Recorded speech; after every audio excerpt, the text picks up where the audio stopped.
Programas al aire queremos hablarles de Ciro y yo, una película de Miguel Salazar. Queremos mirar cómo el abordaje del conflicto colombiano por medio de la figura de un hombre del común nos puede llevar a las profundidades de la historia cruel de este país, pero también a la gran evidencia de cómo el cine documental necesita, como decía Patricio Guzmán, o como ha dicho, ser el álbum de fotografía de un país.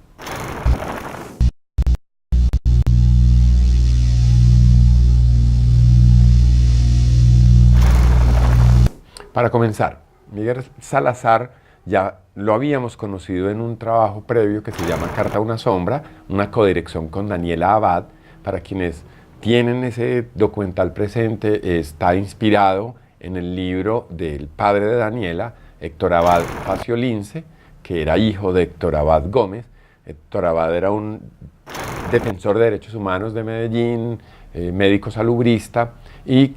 quien murió víctima del terror de este país, sobre todo el terror de Estado de la ultraderecha. Y en esa medida lo que hace Carta a una sombra es develarnos quién es el abuelo para una mujer que no conoció a ese abuelo, que lo conoce por referencias, por fotografías y por lo mucho que hizo en la vida como profesional. Miguel la acompañó y tuvimos la oportunidad de ver su trabajo en su momento y darnos cuenta de que detrás había un gran ejercicio. Por eso no nos sorprende que Ciro y yo sea la película que es en este momento. Sorprenden otras cosas de las que vamos a hablar. Entonces, Miguel Salazar, inicialmente la primera gran sorpresa es que tenía 20 años cuando ya era un fotógrafo de cierta envergadura, tanto que Villega Editores, una editorial colombiana especializada sobre todo en trabajos de imágenes, le publicó un libro y él conoce a Ciro, el protagonista de este nuevo documental, haciendo un trabajo que era Colombia Panorámica, en la cual una cámara hacía registro de lo mejor de este país. Y es especialmente grato encontrar que en los créditos de Ciro y yo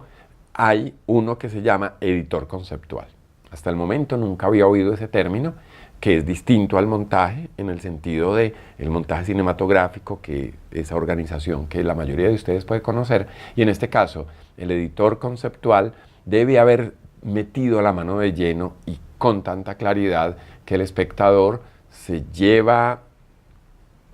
más bien de la mano por un universo que parece muy difícil de contar en 2 horas, pero que al final termina siendo bien contado y el espectador sale con la sensación que sale. ¿Cuál es la estructura del documental? En la primera parte aparece lo que muchos consideran uno de los lugares más hermosos de Colombia, que es Caño Cristales, una región específica donde hay unas características de la vegetación del río que hacen que el agua se vea de diferentes colores.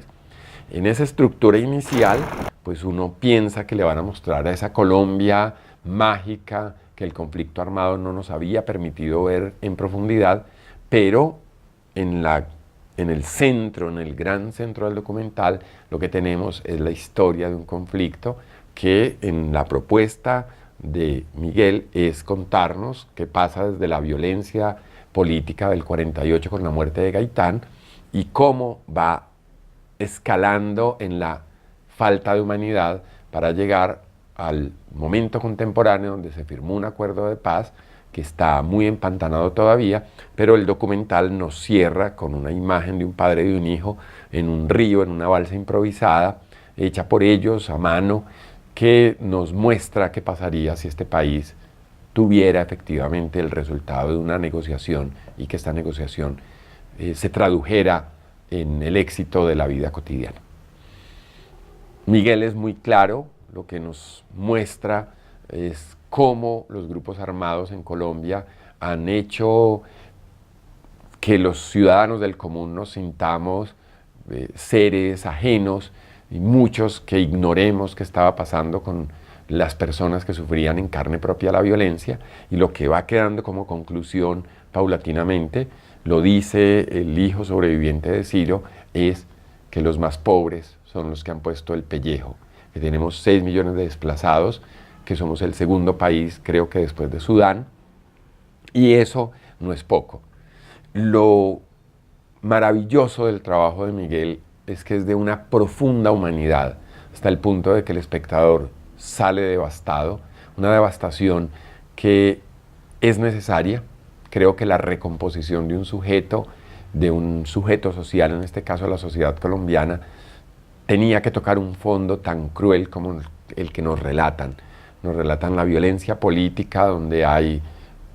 cadáveres sin cabeza, nos relatan la violencia guerrillera de las FARC, donde vemos las tomas, las explosiones, hasta llegar a Bogotá con la explosión del Nogal, del Club El Nogal.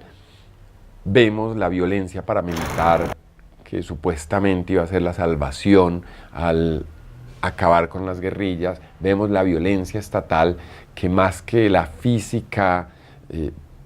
que también existe, perpetrada a través de desapariciones, también de violencia similar a la paramilitar o la guerrillera, está encarnada en funcionarios indolentes, en la ausencia de una vivienda para Ciro. Y todo este relato está contenido en la vida de un personaje que tiene unos 65 años y que al final termina siendo el rostro de la sociedad general colombiana. Ciro y yo es un documento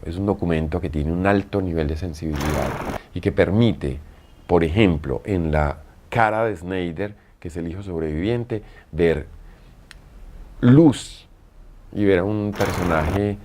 de una profundidad política, social, que es fruto de todo lo que ha tenido que sufrir viendo a sus dos hermanos muertos por causas distintas y a su madre por depresión, fruto del asesinato de uno de ellos. Y vemos también la cara del asesinado cuando es informante supuestamente de las fuerzas estatales, con una oscuridad que es resultado de haber vivido en una guerrilla que también es implacable, y ese paralelo entre la luz de un hijo y la sombra del otro hace que el documental le permita al espectador entender que la lógica de la violencia no existe y que la única opción de la salida a este conflicto que llevamos es esa negociación que se dio en su momento. Miguel sorprende por la juventud que tenía cuando ya era un fotógrafo destacado, sorprende por la capacidad para narrarnos con tanta precisión a pesar de los cambios de fechas, por esa ruptura en la estructura temporal de devolvernos al 2004 y llevarnos al 10, traernos al 4 nuevamente, al 16, pero que al final, como espectadores, salimos con un profundo dolor, una desolación muy alta, pero también la convicción de que los seres humanos tienen en sus manos la posibilidad de transformación de este país, y justamente los más nobles, los humildes, los pobres y aquellos que sufrieron en carne propia, no los que hemos vivido como yo, sentados en una silla, en un apartamento o en un aula de clase en la ciudad. Para Fotogramas es muy grato hablar de este trabajo y